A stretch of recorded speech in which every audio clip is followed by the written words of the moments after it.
Allston. I am the host of the 10 Commandments of Leadership.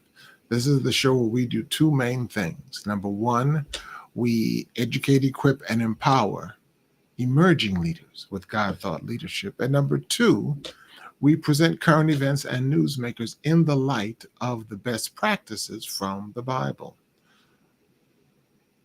Welcome to this brand new week. Welcome to this brand new season, this first full week of summer. We've been waiting for it, and it's been coming to us. It was a little bit hot this weekend. It was very rainy. We certainly hope that the rains will last throughout the summer for us. We need them desperately. Hopefully, you're doing well in your area.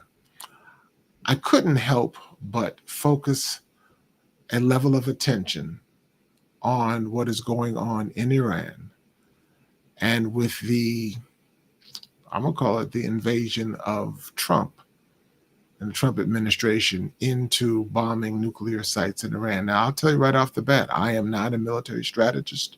I'm a leadership strategist. And I watch things from the lens of leadership.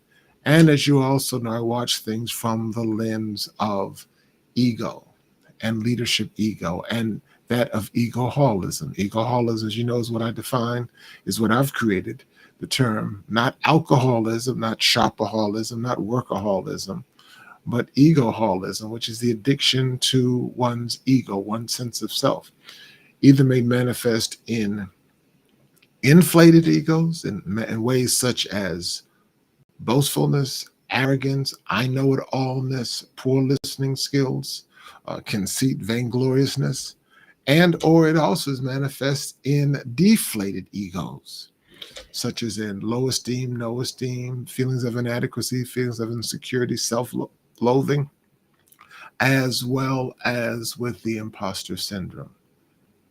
And you know what? I saw quite a bit of that this weekend with I'm going to say it, the made up bullying, made up conflict with the U.S. in Iran. But I read an article this weekend and it got my attention. It was in Forbes magazine, written by an author, contributor named Chip Bell, and it was entitled, "What Rules of Combat Can Teach Us About Great Leadership."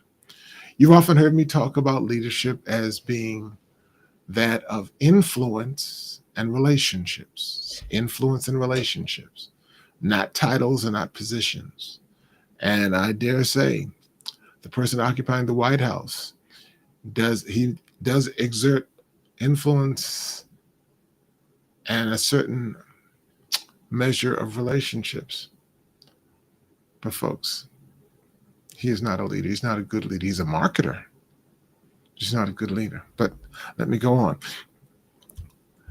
Chip Bell draws on timeless combat wisdom to illuminate leadership truths, especially the ideas that great leaders went through preparation, humility, and constancy. This article is in Forbes magazine. It was over the weekend. It would do you well to read it in full. I'm just going to somewhat capture and capsulize some of the points that he was making in it. It reflects my my personal reflections. It echoes, expands, and it deepens his framework, hopefully creating a vibrant, living testament for these principles. Rule number one, he said, is that the easy way is always mind. The focus of his article was on a retired military officer, I think it was retired military general Hugh McCall, who upon leaving military life became I think he was a CEO at what is now Bank of America, and how he led the organization, led them well by applying some of the tactics and some of the skills that he learned in the Marine Corps. And so rule number one, as he taught his troops, is that the easy way is always mind. That easy way is always landmined. And what he was saying there is the fact that courage is really forged in preparation, not paralysis, and that easy shortcuts undercut integrity. I remember when I was in college. I remember in the summer of '76, I saw a magazine ad. It was in like Better Homes and Garden, Good Housekeeping, one of those magazines that I typically don't. I happen to be over someone's house. They had the magazine. I was flipping through it. And I saw this ad that really grabbed my attention. It was an ad of a beautiful flower that apparently had grown up through a crack in the cement pavement in a downtown area or on a sidewalk. It could have been in a suburban area. And the caption underneath it said that beautiful things are seldom easy. Beautiful things are seldom easy. And that caught my attention because what it said was the fact that that flower, for it to have surfaced from under the ground, from in the dirt, it had to find a way to get past the concrete lid and find an opening, an ever so small opening, to blossom and come forth. Now, that ad was created by the Oneida silverware company. And the ad was so powerful that I actually wrote the company, and they sent me a poster of that ad, and I still hold on to it today. Because anything worth having is worth putting in hard work, homework, and smart work, which is precisely what that ad was showing to me. And so trying to take the easy way out will never get victory for us. And that, it reminds me that emerging leaders, and as recovering egoholics, we must choose that hard path, the smart discipline over effortless ego gratification. It takes discipline. And what is discipline? The definition I love to use of discipline is a definition by the leadership expert, Dr. John C. Maxwell. And he says very simply, discipline is doing the things you really don't want to do so that you can do the things that you really want to do. I love that. Discipline, doing the things you really don't want to do so that you can do the things you really want to do. That is the simplest and most practical definition I've ever heard of discipline. And then Chip Bell goes on to talk about rule number 2, and he says, no combat-ready unit ever passed inspection. No combat-ready unit ever passed inspection. Then he said, but no inspection-ready unit ever passed combat. And the point that he was making there is the difference between combat-ready versus inspection-ready. Bell emphasized that true leaders are prepared for combat, not just polished for inspection. We saw recently the fiasco of the military parade in Washington, D.C. to allegedly to honor the 250th anniversary of the U.S. But it was really a thinly veiled honoring, canonizing, coronating the president for his birthday. Fanfare cost us taxpayers, some $14 to $16 million. And yet you're trying to pair people off of their health care. You're trying to deport people out of this country who are part of the backbone of the labor force of this country, as opposed to, in lieu of spending that $14 million for them, you spent it on yourself. And what was to be gained from it? Why? Because, Mr. President, by your own admission, in your first term, you went over to France and saw a military parade there and wanted one. It was rebuffed in your first administration. But then again, I guess you pushed and got it done in this administration. My mother and father, prime examples of preparation and being ready. Mom was a school teacher. Mom was 10 years younger than Dad. Mom was a trained professional. She had degreed in college, had begun her teaching career 2 years before she and Dad married. Dad had gone to college. He had gone to Boston University and spent 1 year there, but really was not focused by his own admission. Had his GI Bill coming out of World War II. And so he valued education. He valued formal education, but really did not have a driving force behind him. But what he did was He saw my more ambitious, more game plan, strategic plan oriented mother.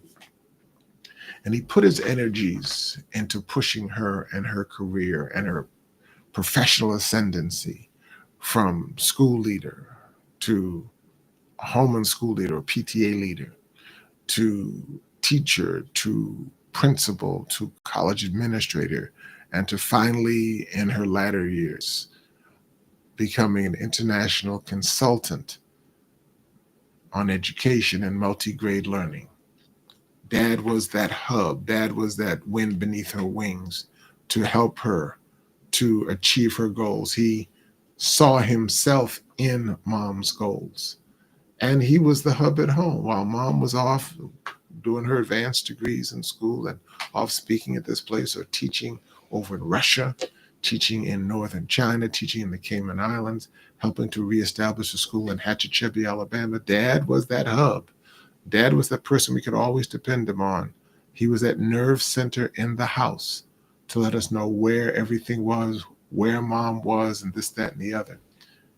They became a tandem. She was trained as a high school actress back in Birmingham, Alabama, at Fayetteville Industrial and Technical High School. She was trained to be an actress. She was trained to be on the stage. She was trained to be the thespian. Dad chose rather to be more of that servant leader type behind the scenes, and he relished it. He loved it. Mom could not have made it without him. She would say that regularly and often and publicly. I began to follow that mold unexpectedly with my wife, my first wife, and with my current wife, to further push them to the front. Dad was the consummate servant leader. He preferred performance over inspection. Um, I remember once when I was in college, came home for the summer, about 51 years ago, 1974.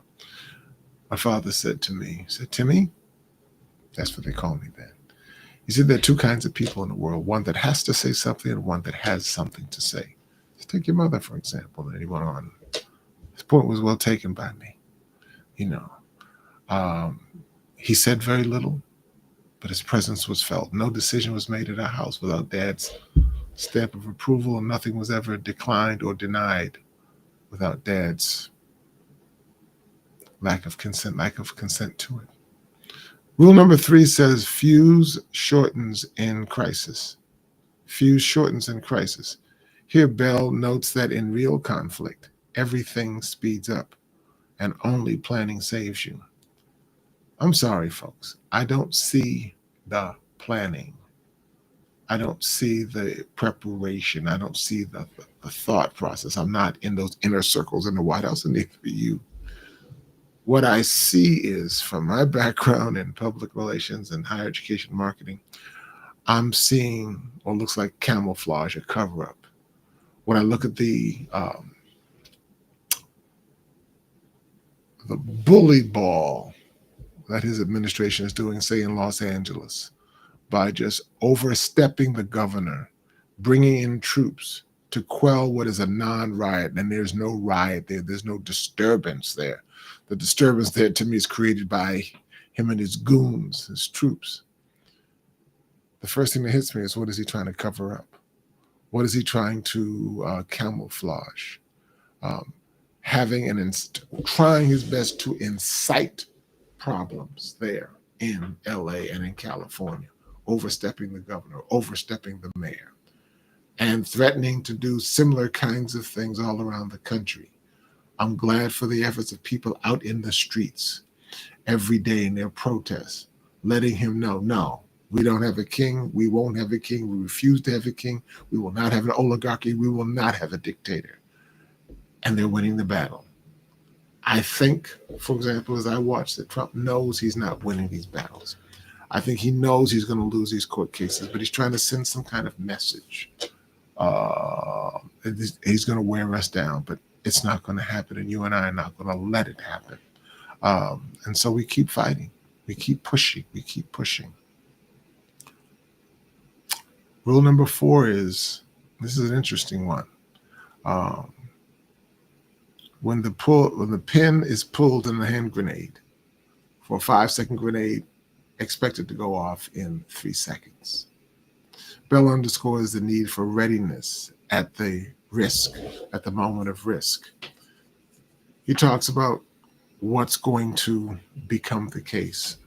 I remember, for example, learning when I was in college, when I was pledging in my college fraternity some 51 years ago, my college fraternity, Alpha Phi Alpha fraternity. And they had us learn the poem by Rudyard Kipling, the classic, If. And it said, if you can make one, if you can, oh, let's see now.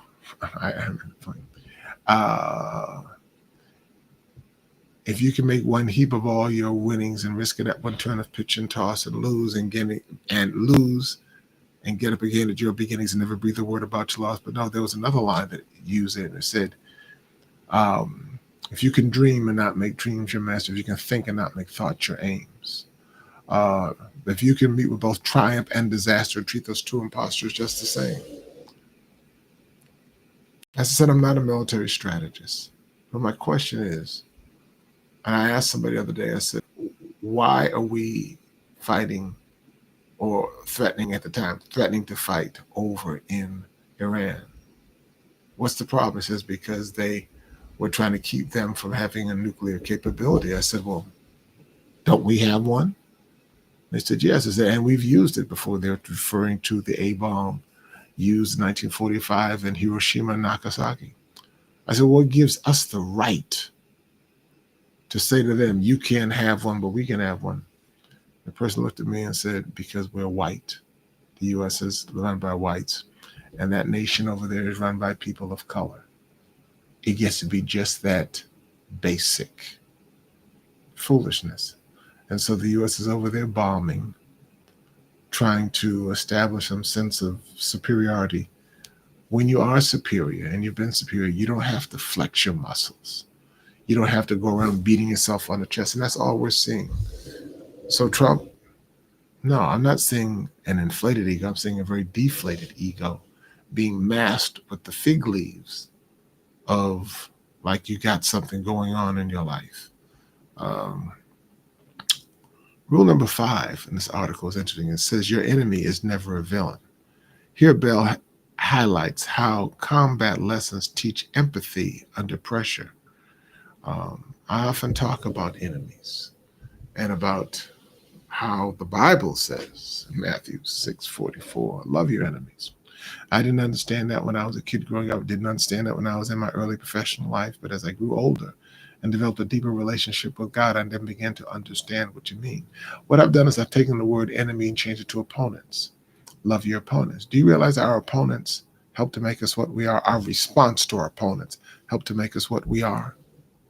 There could be no, for example, we just finished last night, Game 7 of the NBA Finals, and Oklahoma City Thunder won the NBA championship. But they couldn't have been champion unless they had an opponent, which were the Indiana Pacers.